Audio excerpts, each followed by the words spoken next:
Dr. Garowitz, myopia is a disease, are all refractive errors.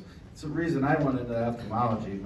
Every single family member I had wore glasses, and I always had perfect vision, so I didn't know what they were doing wrong. I guess I ate my veggies better when I was younger. Not really. I was fed liver and onions every day. Yuck. But yeah, seriously, that's one of the biggest reasons I went into ophthalmology. I'm like, there's got to be a better answer. And I think this is part of it with Dr. Garowitz is preaching here, and I'm going to do a little bit of my own preaching here on the surgical side. I think you guys. My goal is to get you all to go over with all of your patients risks, benefits, alternatives to everything you treat, including refractive errors and how you treat them, and go over all of their options from spectacles to contact lenses, myopic control for the myopes, surgical options obviously on our side. I think we have some awesome surgeries these days. I'm lucky to be in ophthalmology in this era, and I think the take-home message is basically there is no prescription that we cannot treat one way or the other, with rare exceptions, of course. LASIK, as you all know, has been around since 1996 for the correction of myopia. A year later for astigmatism, and a couple of years after that, hyperopia was added. I still get questions to this day. What's the indications? The FDA-approved indications depends which laser you look at, but with the most advanced lasers, you can treat technically up to -14 of myopia, up to 6 diopters of cylinder, and up to +6 on the hyperopic side.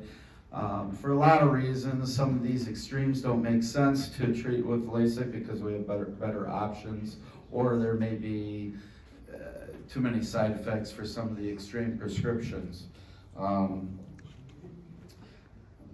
Rarely will we treat more than a +4 hyperopic due to the spherical aberration problems that we have. Because ICLs and clear lens exchanges are better at the higher myopes, we can get away from LASIK for your -8s and higher. That's not to say that I wouldn't do a -10 LASIK. I would. My sister was a -11 and did her LASIK back in '98, and she had 3 pregnancies, and she's a couple years younger than me, and she's still 20/20 uncorrected to this day. So I still think LASIK is a great option. Feel free to text me. A lot of you already do. If you have the pachymetry numbers, your prescription, if you want to know if the patient's a candidate, just text me or Dr. Mateen, and we can let you know. Cases, I like to do, if patients have had injuries, foreign bodies, a lot of combined PTK with PRK. There's some cases where you get ultra-thin corneas where maybe we'll consider it. There's some military branches that insist on it, even though I don't agree with their rationale usually on why to do LASIK or why to do PRK over LASIK. But there's some special situations where we will still do PRK over LASIK. If you go to Canada, I think it's actually the PRK still is the preferred procedure. I don't know what their problem is with femtosecond and microkeratome flaps, but LASIK is actually not as popular north of the border as PRK. I personally don't like to deal with haze. It's a problem. It's difficult to deal with. Yes, mitomycin C limits the problem, but for that reason, most LASIK surgeons got into LASIK compared to doing PRK was to avoid the subepithelial haze problem, even though mitomycin C is a good way to address the issue. I'm not going to get into RK or other historical keratoconus type of options. No one's ever going to do that anymore, except we'll do a little bit of astigmatic keratotomies, of course, with our IOL type of procedures with the femtosecond lasers. That's kind of where the only role for incisional refractive surgery that I see these days, or doing limbal relaxing incisions at the time of cataract surgery. We do in our practice all custom view or wavefront guided, or not just guided, but well, guided, yes, not just optimized treatments. There's a lot of banter going about what's a better way to do this. A lot of debate in the industry. I'm not gonna get into the politics. Basically, it's one company's technology versus another. But for the vast majority of patients, I believe wavefront guided treatments are the way to go. The wavefront aberrometers universally give better overall results with acuity because we're correcting things that you cannot correct for with just a spherical cylinder type of correction. You need to get into higher order aberrations to really make the biggest difference you can with surface resurfacing, reshaping procedures. I'm really excited about the ICLs, for a lot of reasons, including the issues I already discussed regarding LASIK and PRK. It makes a lot of sense to stay away from those procedures in a lot of situations. Maybe you don't like the idea of permanently altering the shape of the cornea. We have a reversible refractive surgery that I still, to this day, cannot believe is underutilized here in the USA. Internationally, you see a lot more phakic IOL implantations put in. In the US, it always was behind the curve compared to LASIK. And because STAAR, which is the only company that has a good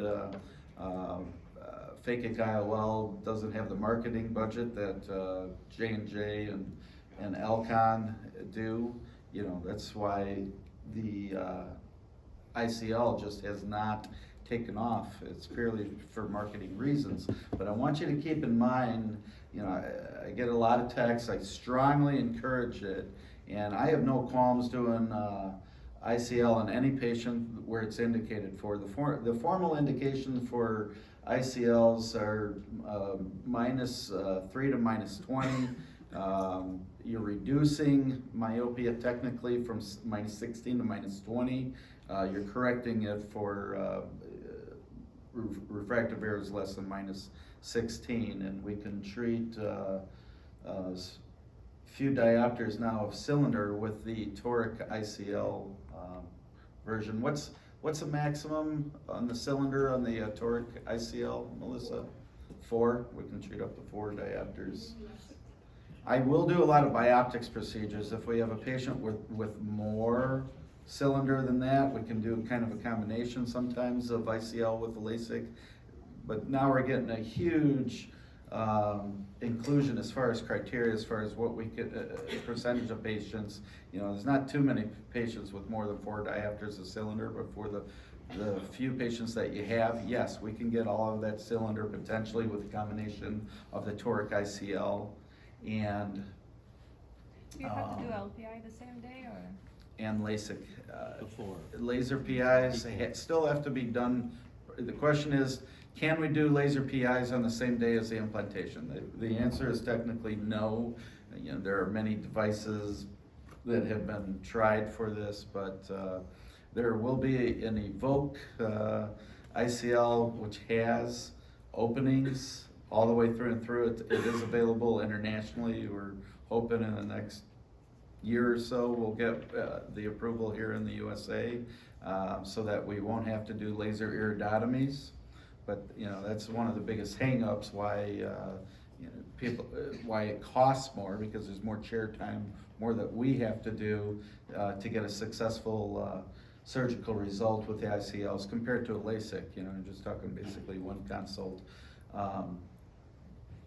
visit, and except for the patients that have to come out of contacts for a prolonged period of time, you're basically good to go with LASIK, whereas there are a couple extra visits with the ICL procedures involved that are involved to get a good result. But again, here's your range of approvals, -3 to -20, and up to 4 diopters of cylinder.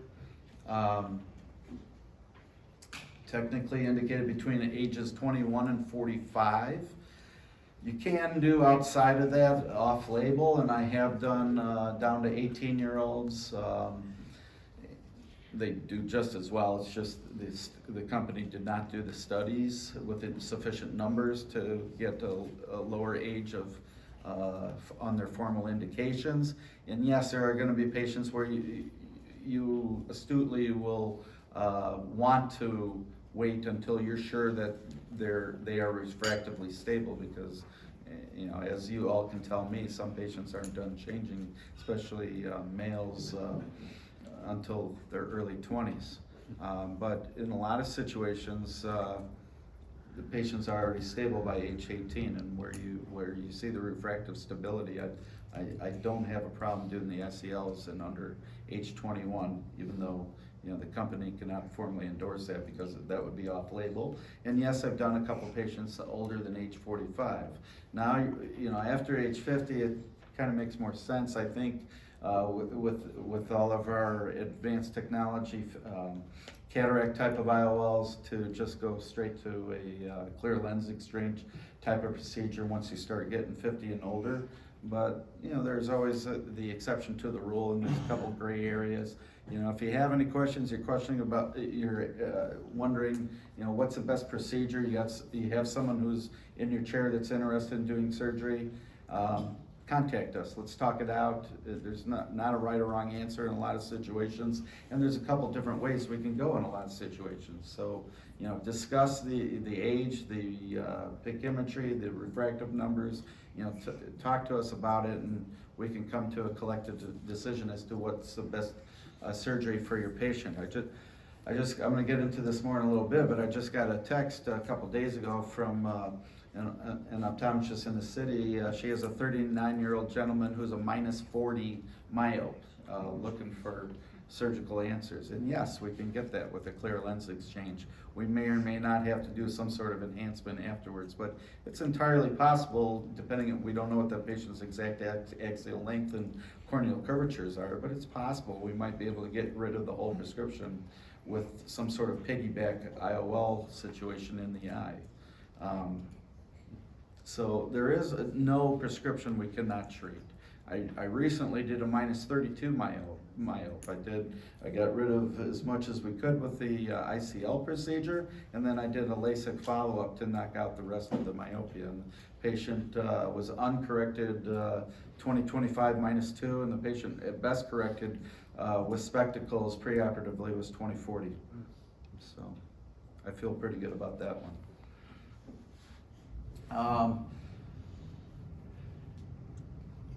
A lot of advantages over ICLs compared to LASIK: reduced nighttime glare issues, maybe less dry eye syndrome. It's reversible. So let's say, you know, this is Star Trek technology. Obviously, I'm being a little facetious here, but let's say an X-ray vision lens implant comes out 30 years down the road. Well, the nice thing about this is it's reversible. I can pluck this lens out of a patient's eye almost as easily as your patients can take their contact lenses out. I mean, it's that easy. It just pulls right through a wound, a tiny little cataract sized wound, just plucks right out. Then we're back to the patient's natural stage, and then they can do whatever better technology comes out down the road that, you know, a 21-year-old, you know, might want to benefit from something better. Whereas with LASIK, you know, you can't exactly replace the tissue that you've removed. So it makes a lot of sense to do a reversible technology in a lot of cases. And I want to do more of these. You know, I've been touting it since I was actually the first surgeon in Illinois to implant an ICL. I did it on the same day as Randy Epstein did. So he and I are the first two in Illinois to do it.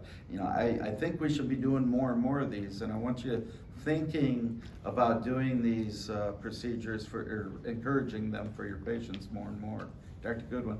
What about hyperopia? Cannot do hyperopes with ICLs. Only myopes and cylinder. We can obviously do refractive clear lens exchanges for any level of hyperopia when it makes sense. Camera corneal inlays, they're still there, they're still available.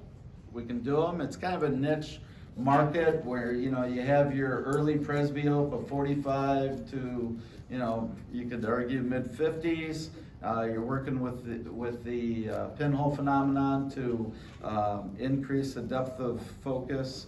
It does work. It is reversible. It can be taken out. And for a patient who has all the money in the world and can do a few different procedures in their lifetime, might be something to keep thinking about. Talk to us if you have some early presbyopes that aren't going to be happy wearing their progressive lenses. All right, clear lens exchange. So it's kind of the final answer. I mean, it's going to be an ever improving field, obviously, in ophthalmology. That, you know, everyone on this planet eventually has to have cataracts. Eventually, I think this is your final answer for every single patient that walks in your door, whether you do it prior to cataract stage or not. I think it does make sense in a lot of refractive situations to do it, but prior to cataract stage, and that's where the focus of this lecture is, you know, rather than just talking about cataracts. But basically, we can treat, to Dr. Goodwin's question, pretty much any prescription technically with a clear lens exchange with one of our aphakic IOLs that we implant. The only reason why you wouldn't want to do it, well, besides obvious risks of surgery in general, would be your, you know, 30-year-old, or you can argue about what age we can discuss this, but the point is, whatever lens we put in today, they're stuck with for better or for worse for the rest of their life, right? That can be a great thing, or it could be maybe not a great thing, because while we can look back at potentially taking an IOL out after many years, in general, very few surgeons would recommend it because there's risk of causing detached retinas, and, you know, maybe technology advances where it's a lot easier to do 20 years down the road, who knows. But in general, I would go under the assumption that this is it. They're not going to need it, and that's great because the patients are looking to spend a lot of money, and a lot of patients can't ever fathom spending that kind of money that we charge for these procedures twice in their lifetime. So they like the idea that it's permanent, and you know, whereas LASIK, they're going to go through lens changes when everyone gets into the presbyopic stage. But the point is, this is permanent. It's permanent. That could be good. That could be not so good. So if a better technology comes out 20 years down the road, they're not going to be able to take advantage of it. So it's all a relative age thing to me. The younger they are, the more hesitant I am to recommend to do refractive lens exchange, obviously. But if they're already getting into presbyopic stages, or will be soon, then maybe it makes a lot of sense to consider doing a clear lens exchange, refractive lens exchange at a certain point in their lifetime. It all depends how extreme a prescription, all depends how old they are, okay? But I've done 28-year-old plus 8 hyperopes, okay? I've discussed this. I had a long discussion with these young folks that, you know, they're not going to be able to take advantage of better technology, 20, 30 years down the road.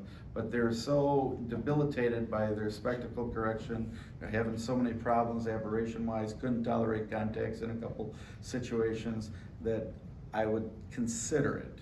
Okay, I wouldn't push it on any 28-year-old, or, personally I wouldn't let my kid do it at that age, but if they're a plus 8 hyperope, I might consider something, and I have done LASIK on all of my children, by the way.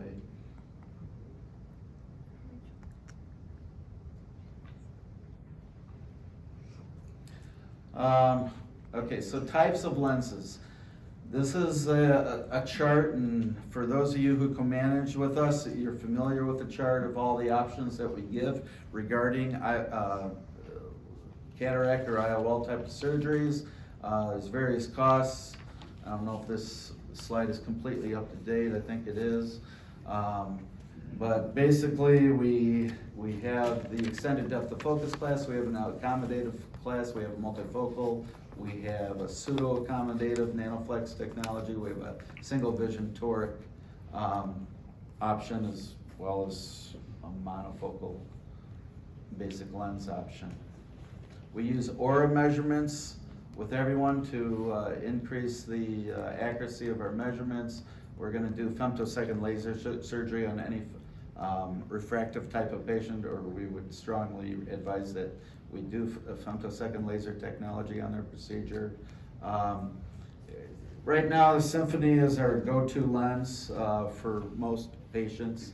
There's a few patients with irregular corneas that I would not do a diffractive lens procedure. There's a couple maculas that I probably wouldn't do this with, but anyone that we're considering refractive lens surgery for is probably not going to have those restrictions as to whether they're a candidate for the Symphony technology.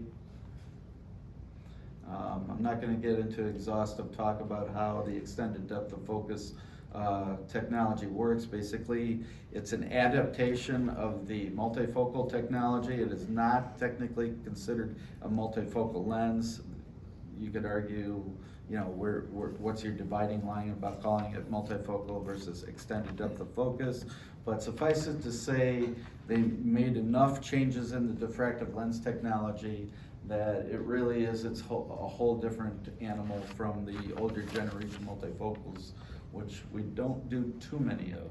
There are some patients where we will still use an older style multifocal if they're looking to get, you know, J1 plus vision versus J1 to J2 vision near, okay? But the full range of vision with the Symphony lens, I think, necessitates that we call this the leader in the class of aphakic IOL technologies. Accommodative, still use crystal lenses in some corneas that are irregular. RK patients come to mind. I don't like to use diffractive lens technologies in old RK patients, but I will use them here. You gotta be careful about stability of their corneas, because a lot of times we're attributing patients changing vision to changes in the lens, where it could be a combination of weakening of their cornea and causing diurnal fluctuations, and versus the changes that are going on in their eye. But you know, there are some situations where I think the aspheric optic of the crystal lens makes more sense.